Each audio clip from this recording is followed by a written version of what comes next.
Like, what do you think when you go over the Bob Lazar story? They also raided him during the Jeremy Corbell documentary. While they're filming the documentary, the FBI raided his facility. Mm-hmm. And they said they were looking for something. Mm-hmm. And supposedly he has a version or a sample of stable element 115. What? That's supposedly. Yeah, and that's supposedly what they were looking for. Well, of course. Supposedly he had gotten that from the lab, and when he was at S4, and that he had managed to smuggle out a stable chunk of this element 115. And there was a video that George Knapp had from back in the 80s where Lazar was demonstrating how this stuff bends light and, you know, what it does, like it has weird effects. How soon after that raid was 115 is now called Moscovium? How soon after that raid was 115 synthesized? I think it was synthesized in Russia. Synthesized by a particle collider, and so the when they got it is a very temporary, quickly dissolving form, but they proved its existence. Mm-hmm. And supposedly, what Lazar is saying, wherever these beings are from, they obviously have a completely different environment, and they have a stable version of this element. Yep. And this element is crucial to this gravity propulsion system. That it's a part of this reactor, it gets bombarded with radiation, produces this gravity field, allows you to just slingshot through the universe. He was shown a lot of shit, and he doesn't like talking about it because he doesn't know if it's just total fucking nonsense. Right. You know, he is sure that they showed him shit just to see if he'd fucking say crazy shit. Right, to see if he'd talk. All he cares about is what he saw, what he knows is real. But if you do just talk with him privately, they did show him, you know, a photograph of an autopsy of a being with a singular organ. They told him that, yeah, the human genome had been altered, you know, just all sorts of crazy shit. And he just has no idea if it's true or if it's... God, the whole thing is it's so wild. I just wish... You know, if Bob's lying, my God, what a great liar. Yeah. He's amazing at it. Right. And he's been telling the same lie for 30 plus years. And then there's elements of it that, how would he know that? Like, how would he know about element 115?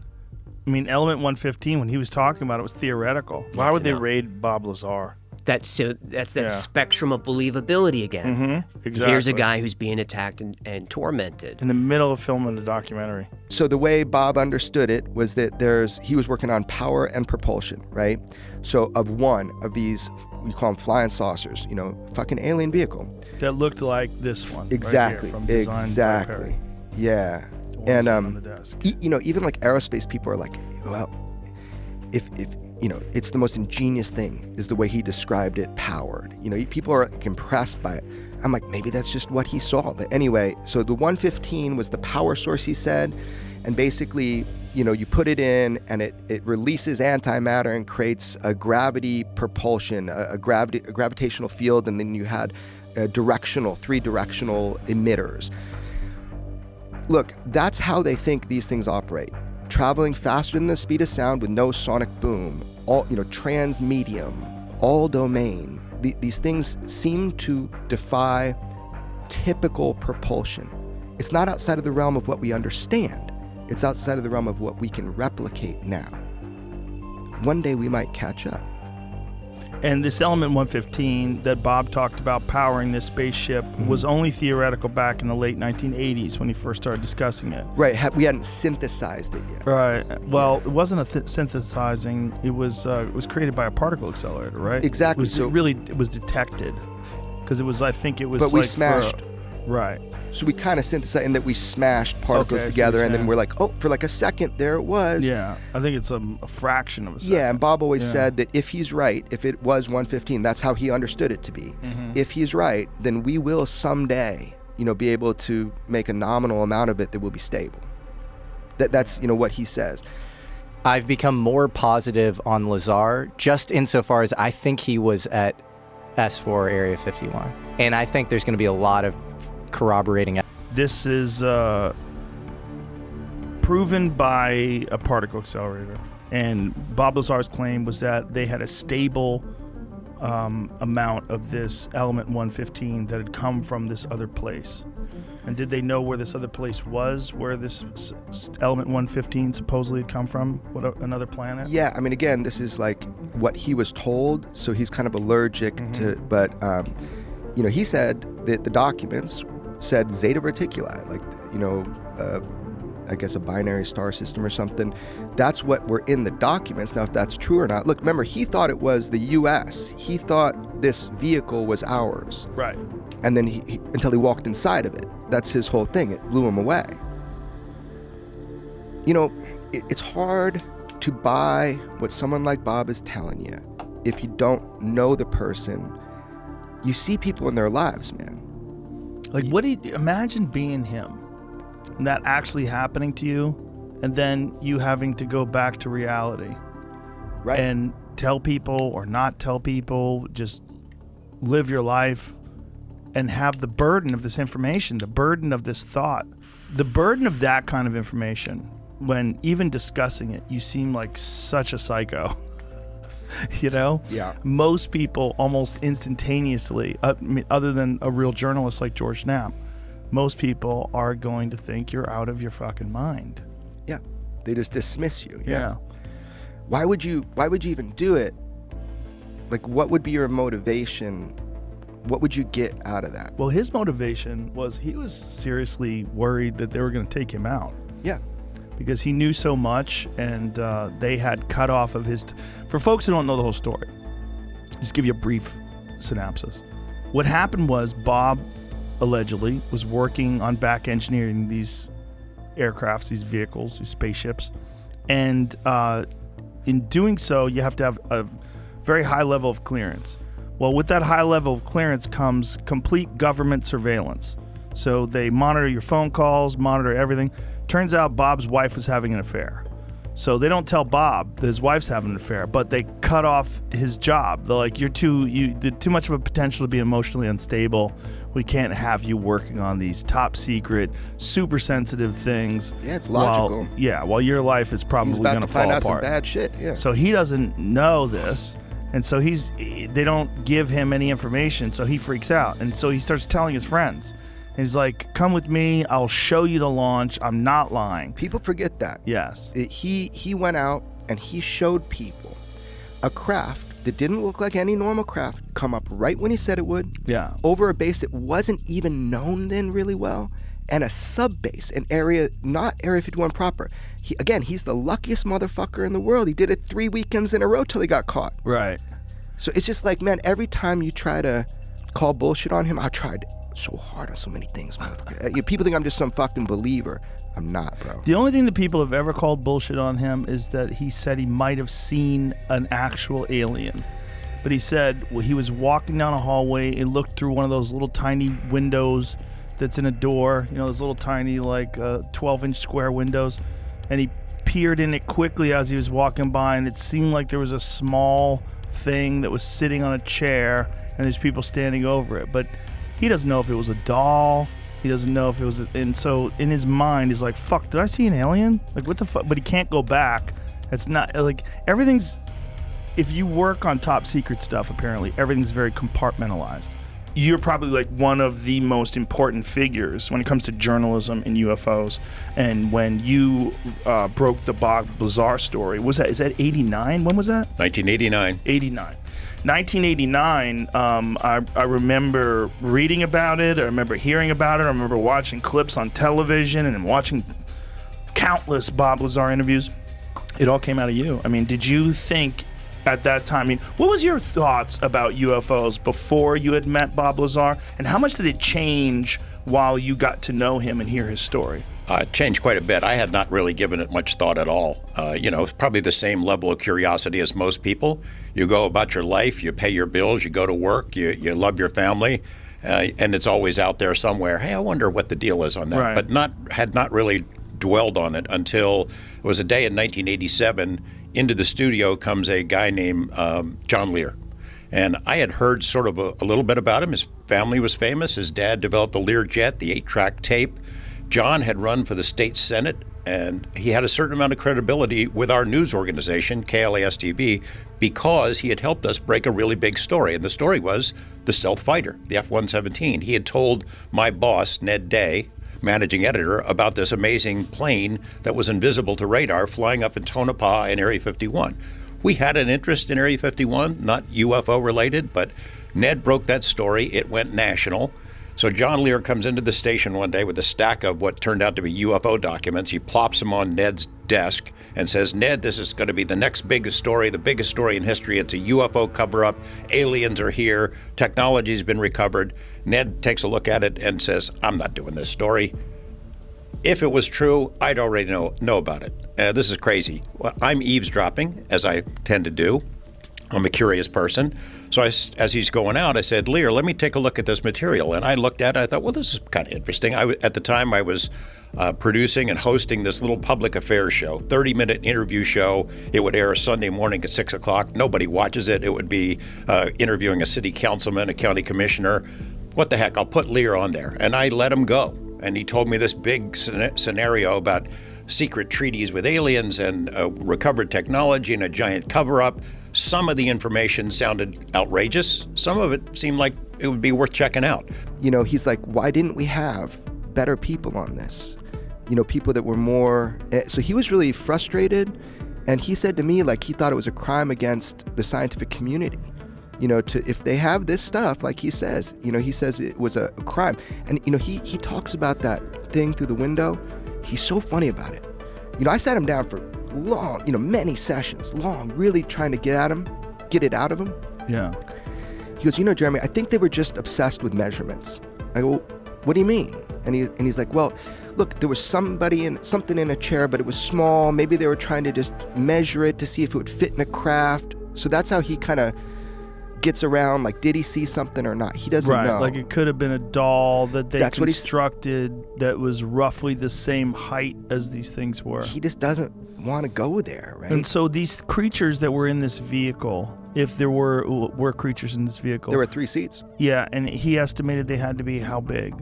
Your typical, like, what you think of as like a little gray alien, man, 3-4 feet. Right. He said they looked like they were made for children. The seats. Yeah, and so look, and every time I try to be like, dismiss Bob myself, there's something that creeps in my mind. I'm like, hold on. Like, I find out that he was telling the truth. Like, recently I had it verified that, you know, he did work at Area 51. Like, I know I had a guy, I found the guy after 30 years that he wouldn't talk with George, the guy that did his security clearance. Mm-hmm. I found him. I talked to him multiple times about this, and he did clearance for Bob for the test site. But even more recently, from people that have position to access that information, it was confirmed. I just want you to know, he worked out there. Now, I have people that were out there that saw him. Believe it or not, I'm not into UFOs. I don't follow stories or, you know. Even after your experiences? No, I'm fascinated with the technology, and it irks me, like, every night I go to sleep that, you know, that it was my own doing, essentially, that prevented me from continuing on in the project. I mean, it's that to be on that cutting edge of technology is so alluring to me. Right. But, you know, by the same token, I don't really care that there's aliens or where they come from. I mean, the prize is the technology, and that's what I'm fascinated by. But so I don't listen to UFO stories and that sort of thing. But George Knapp is, I mean, he's the guy that has the contacts and tries to thread everything together. And what he recently told me is he found, I don't know, it was either documentation or people that he spoke to. It's that the existence of this project, the project that I was on, it's something that they seem to take out every 8 or 10 years. So that's a very specific memo, and this is actually, this is the first time I'll be very clear with people about it. It's a big topic of conversation right now. It's called the Wilson Memo. You can look it up. Admiral Wilson met with a scientist who's actually was featured in one of my films. Everybody has been debating whether or not this document of a conversation with a sitting admiral at the time is a real document. It's an actual conversation that happened, and this document is real. Everybody wants to know. The world is going crazy right now in the UFO world. I'll tell you straight up right now, I'm in the position to know, and it is a real document that it is real. So the conversation you read in that conversation was had. I can't attest to every... You're not being very clear. Sure. Please. No problem. So there was a document that is circulating right now that is really big. It's going around everywhere. People are asking and What is this document? It's called the Wilson Memo, is how you can find it online. Admiral Wilson meets with this scientist, and they have this discussion, oddly enough, at special projects at EG&G. And if I remember, the document is from 2001. I'm telling everybody right now, it's real. And we'll see. My history is pretty good with like saying if something's real or not, right? So here we go. The document comes out. They meet at EG&G special projects. In 1989, they stumble into a problem.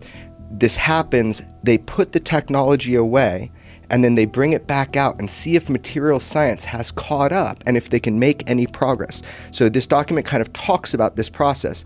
The big thing I get from it, and a lot of it's vindicating to Bob, and one of the things it's vindicating, besides the EG&G thing, is that private industry, so this guy's an admiral, and he says, I found out about your SAP, your Special Access Program. I need to know about it. And he's going to a private part of industry, and he is denied access. And he says, I should be running this program. And they were able to deny him access. So we do this third show with Lear, and he hints that he knows a guy who might be going to work out at Area 51 and knows something about alien technology. That guy turns out to be Bob Lazar, but Lear didn't give me the name at that time. A couple months later, I am anchoring the 5 o'clock news on KLAS, and we have a nightly or evening interview segment, 5-minute segment, live interview. Our guest doesn't show up, and we're scrambling to find somebody to fill that hole. And I thought about Lear, so I called him up, not knowing what had been going on in Lazar's life or Lear's life. And I said, hey, is your that UFO guy you told me about, is he around? Would he do an interview? Just turned out that Bob had been through the ringer, a lot of stuff going on in his life. He felt threatened, and he said yes. We had to black out his face. We do this interview, and he spills the basics of the story. I worked out there at a place called S4. I saw 9 flying saucers in an underground base. This is technology that came from somewhere else. I'm in fear for my life. Holy cow, the phones start ringing off the hook. My news director comes rushing in, the station manager, is that for real? What's the deal on that? And we realized we had touched the pulse of the public in a way that I didn't really understand. We arranged to go meet Bob Lazar, my news director, Bob Stolall, and I, that following weekend, and put him through a paces where we would ask him questions about his background and how he got the job. And we spent a couple hours with him, and we walked out of that meeting thinking, holy shit, what if this is true?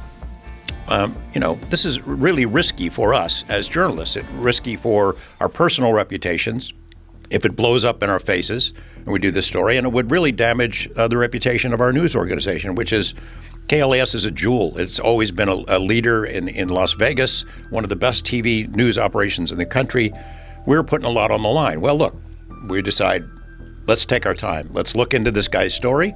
And then in order to understand Lazar, we'd have to look at the bigger picture of UFOs. So I started a cram course on ufology, and I read everything. And I spent 8 months like cramming for a final exam that never happened. I read everything. I interviewed people. That same year, MUFON had its international symposium in Las Vegas, and there all the world's UFO people came right to me. I got to interview them, traveled around, went to Los Alamos. Lazar took us into the lab. We took cameras in there. He walked us around, waving to people. We didn't even have to stop for security. Took us into the lab like it was a rabbit going through its own burrow. He knew his way around. We were allowed to take a camera in there. We put those stories together, put them on the air in November, and man, it just went through the roof. This is dumping huge amounts of electromagnetic energy in the air, and yeah, it would have stopped us dead. Bob Lazar, a name synonymous with UFOs and secret government projects, would undoubtedly have a lot to say about the breaking news of unknown UFO drones flying in New Jersey and New York. For decades, Lazar has claimed to have first-hand knowledge of advanced extraterrestrial technology being reverse engineered in secret government facilities. This latest footage, which shows unidentified drones with characteristics that defy conventional physics, seems to align closely with the kinds of technology Lazar has described in his interviews and documentaries. The footage, captured by multiple witnesses and shared widely across social media, features objects moving with incredible speed, hovering without visible means of propulsion. and making sharp directional changes that seem to defy inertia. These are hallmarks of the technology Lazar claimed to have worked on at S4, a site near the infamous Area 51. For Lazar, this is yet another piece of evidence that advanced technology, possibly of extraterrestrial origin, is operating in our skies. His reaction to this footage would likely begin with validation. For years, Lazar has been ridiculed and dismissed by skeptics who find his claims too extraordinary to believe. But as more credible UFO sightings and government disclosures come to light, Lazar's story has gained a renewed sense of legitimacy. The footage from New Jersey and New York adds to this growing body of evidence, reinforcing the idea that we are dealing with something far beyond human capability. One of the first things Lazar might point out about the footage is the way the drones move. In his descriptions of the craft he allegedly worked on, Lazar emphasized the use of a gravity-based propulsion system. According to him, the craft used a reactor powered by an element he referred to as Element 115, which allowed it to manipulate gravity and move in ways that seemed impossible by conventional standards. The objects in the New Jersey and New York footage exhibit similar characteristics, moving effortlessly through the sky with no visible exhaust, rotors, or wings. Lazar has explained that these gravity-based propulsion systems create their own gravitational fields, effectively bending space-time around the craft. This would allow for the rapid acceleration and sharp directional changes seen in the footage, as the craft would not be limited by the inertia that affects conventional vehicles. For Lazar, this footage is a textbook example of the kind of technology he has been describing for decades. Another aspect Lazar might focus on is the silence of the drones. Traditional aircraft and drones rely on engines or rotors which produce significant noise. The objects in the footage, however, appear to move silently, a characteristic that aligns with Lazar's descriptions of the extraterrestrial craft he allegedly studied. According to Lazar, these craft operated without traditional propulsion systems, using advanced technology to achieve lift and movement without generating sound. The silence of the drones also raises questions about their origin. If they are human-made, they represent a level of technological advancement that has not been publicly acknowledged. If they are not human-made, then we are faced with the possibility that they are extraterrestrial in origin. Lazar has long argued that the U.S. government possesses advanced technology recovered from crashed alien craft. Could these drones be evidence that such technology has been successfully reverse-engineered? Lazar's reaction would also likely touch on the location of the sightings. New Jersey and New York are among the most densely populated areas in the United States, making them unusual locations for testing advanced military technology. If these drones are part of a secret government project, why would they be operating in such a public and heavily scrutinized area? For Lazar, this might indicate that these objects are not under human control at all. Instead, they could be part of an ongoing observation mission by an extraterrestrial intelligence. This idea aligns with Lazar's belief that the craft he studied were not originally intended for human use. He has suggested that the technology was so advanced and so alien in its design that it was clear it was not created by or for humans. The drones in the New Jersey and New York footage seem to behave autonomously, moving with purpose, but without any obvious indication of human control. This could be further evidence that these objects are not of earthly origin. Another key aspect of Lazar's reaction would be his frustration with the lack of transparency surrounding the UFO phenomenon.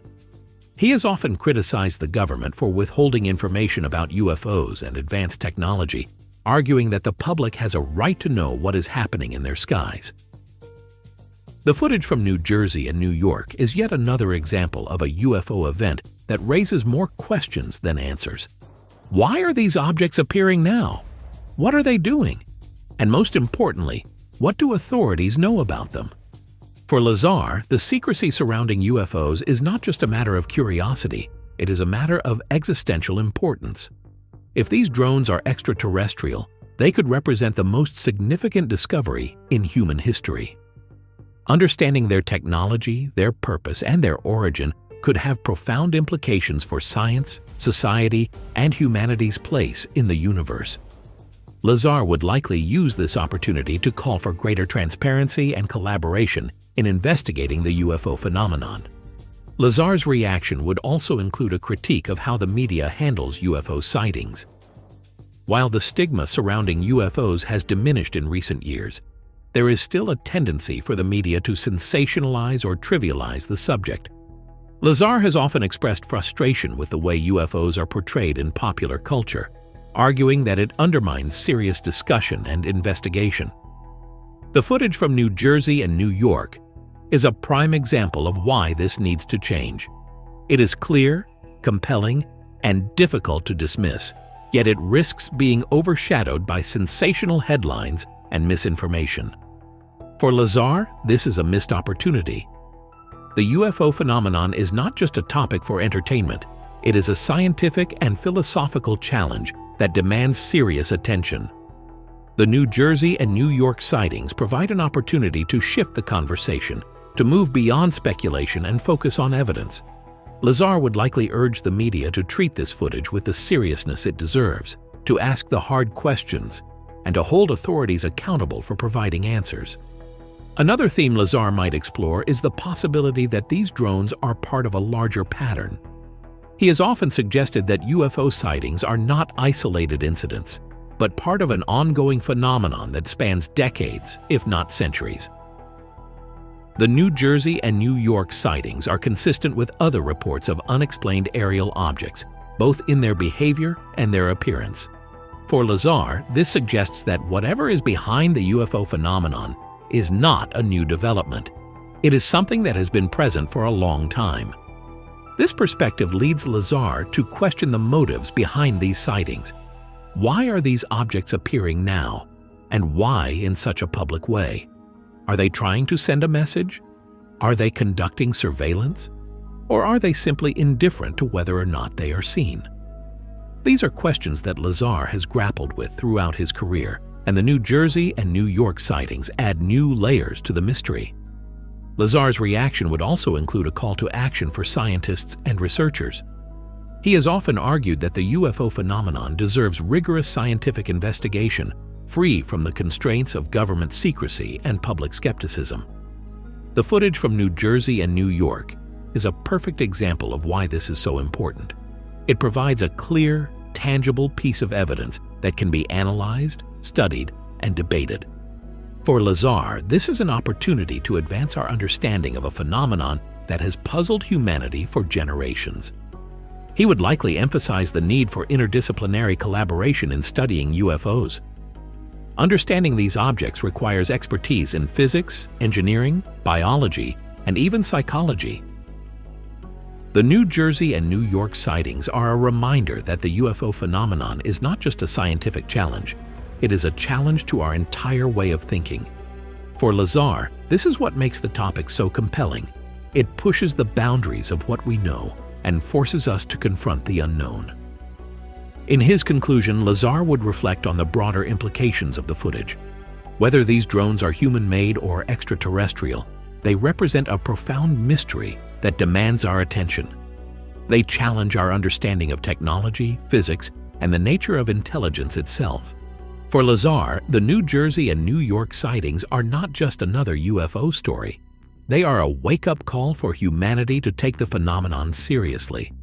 He would likely end with a message of hope and curiosity. Despite the challenges and controversies surrounding the UFO phenomenon, Lazar remains optimistic about humanity's ability to uncover the truth. The footage from New Jersey and New York is a reminder that the universe is full of mysteries waiting to be explored. For Lazar, this is not just a scientific quest. It is a journey of discovery that has the potential to transform our understanding of ourselves and our place in the cosmos. As we continue to unravel what Bob Lazar's reaction might be to the latest UFO drone footage from New Jersey and New York, it's essential to delve deeper into the core aspects of his claims and the potential connections to this new phenomenon. The significance of these sightings extends far beyond the immediate mystery of what these drones are or where they come from.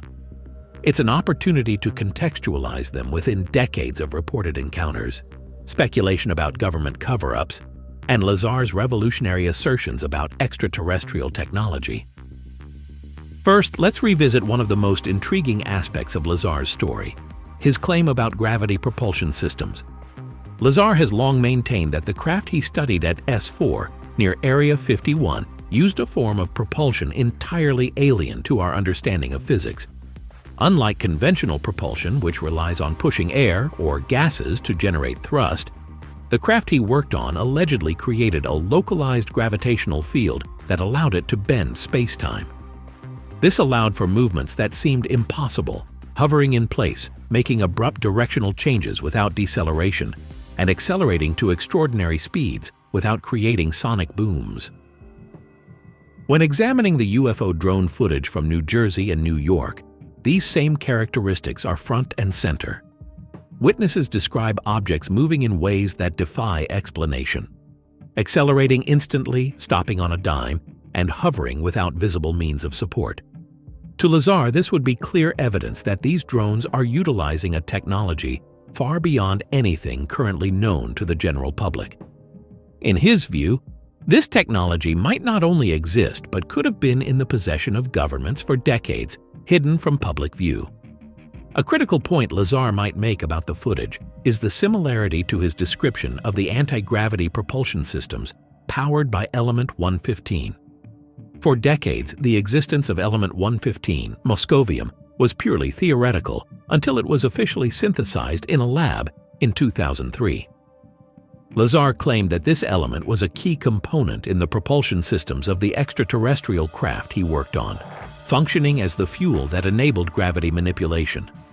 The drones seen in the New Jersey and New York skies seem to operate with similar principles, moving in ways that would suggest a complete disregard for the laws of inertia and gravity as we understand them.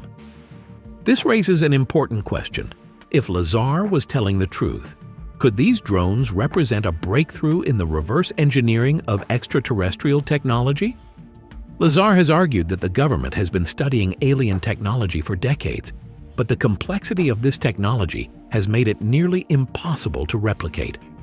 However, the possibility remains that certain advancements might have been made over time. The drones in this footage could be prototypes or experimental vehicles created by leveraging what has been learned from these reverse engineering efforts. If these drones are indeed human-made, Lazar would likely view them as evidence of humanity inching closer to unlocking the secrets of advanced propulsion systems. However, he would also caution that such technology brings with it significant ethical and existential concerns. Lazar has previously expressed concerns about the militarization of alien technology, warning that such advancements could be weaponized in ways that might destabilize global power dynamics or lead to catastrophic consequences. He might also emphasize the importance of transparency in how this technology is used. For Lazar, the secrecy surrounding UFOs and extraterrestrial technology is one of the greatest barriers to progress. He has argued that these technologies could have transformative implications for humanity, particularly in areas like energy production and transportation. Imagine a world where gravity-based propulsion systems could be used to create vehicles that require no fuel, emit no pollution, and can traverse vast distances in the blink of an eye. The drones in the footage may represent a glimpse of this potential future. But without greater openness, such possibilities remain out of reach for the average person. On the other hand, if these drones are not human-made, Lazar would see them as further evidence of extraterrestrial presence on Earth. One of the most striking aspects of Lazar's story is his assertion that the craft he worked on were not merely advanced, but entirely alien in origin. He has claimed that the materials, design, and functionality of these craft were so far removed from anything created by humans that it was clear they came from another world. The UFO drones in New Jersey and New York seem to fit this description. Their behavior, lack of conventional propulsion, and otherworldly appearance suggest a level of technology that is either completely foreign or developed in secret using knowledge far beyond our current public understanding. If these drones are extraterrestrial, Lazar would likely argue that they are part of a long-term observation program. He has speculated that extraterrestrial civilizations might be monitoring humanity, studying our development, and perhaps even subtly influencing our progress. This brings us to another important aspect of Lazar's perspective: the possibility that these sightings are part of a broader pattern of acclimatization. Lazar has suggested that extraterrestrial beings might be gradually preparing humanity for eventual contact, slowly introducing themselves through sightings and encounters that challenge our perceptions without overwhelming us. The drones seen over New Jersey and New York could be part of this process, serving as a way to provoke curiosity and open minds to the reality of extraterrestrial life. Lazar's reaction to these sightings would also include a call for scientific inquiry. He has often expressed frustration with the lack of serious academic engagement with the UFO phenomenon. Despite the growing body of evidence, including government-released footage and credible eyewitness accounts, many scientists remain hesitant to study UFOs due to the stigma associated with the topic. Lazar would likely see the New Jersey and New York footage as an opportunity to change this narrative, urging scientists to approach the phenomenon with an open mind and a rigorous methodology.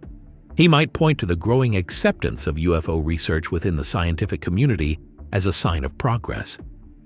In recent years, organizations like the Galileo Project have been established to study UFOs using advanced scientific tools and techniques. Lazar would argue that the New Jersey and New York sightings are precisely the kind of events that deserve thorough investigation. By analyzing the footage, gathering additional data, and applying scientific principles, researchers could potentially uncover groundbreaking insights into the nature of these objects.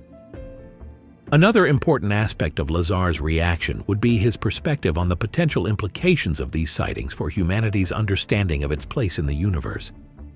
If these drones are extraterrestrial, they represent definitive proof that we are not alone.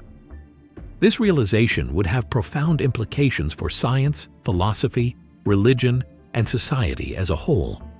It would challenge long-held assumptions about humanity's uniqueness and force us to rethink our place in the cosmos. Lazar has often spoken about the existential questions raised by the UFO phenomenon. What does it mean for humanity if we are not the only intelligent beings in the universe? How should we respond to the knowledge that other civilizations are watching us? And what can we learn from their technology and behavior? The New Jersey and New York sightings bring these questions to the forefront, providing a tangible example of the mysteries that lie beyond our current understanding. Lazar's reaction would also include a reflection on the broader cultural impact of these sightings. Over the past few years, public interest in UFOs has grown significantly, fueled by government disclosures, high-profile sightings, and the work of individuals like Lazar, who have kept the conversation alive. The footage from New Jersey and New York is another milestone in this cultural shift, sparking curiosity and debate among people from all walks of life. For Lazar, this increased interest is both exciting and validating. He has spent decades advocating for greater awareness of the UFO phenomenon, often at great personal cost. The fact that these sightings are now being taken seriously by the public and the media is a testament to the perseverance of those who have fought to bring the topic into the mainstream. Lazar would likely see the New Jersey and New York footage as a sign that we are entering a new era of openness and exploration, one in which the mysteries of UFOs are finally being addressed with the seriousness they deserve. As we consider Lazar's reaction to this footage, it's important to remember that his story is not just about UFOs. It's about challenging the limits of human knowledge and pushing the boundaries of what we believe is possible. The sightings in New Jersey and New York are a reminder that the universe is vast and full of unknowns. Whether these drones are human-made, extraterrestrial, or something else entirely, they represent a mystery that has the potential to expand our understanding of the world around us. For Lazar, this is what makes the UFO phenomenon so compelling. It is not just a scientific puzzle, it is a philosophical and existential challenge that forces us to confront the unknown. The New Jersey and New York sightings are another chapter in this ongoing story, providing new evidence and raising new questions. Lazar's reaction would be one of curiosity, skepticism, and hope. A belief that by studying these phenomena, we can unlock new truths about ourselves and the universe we inhabit.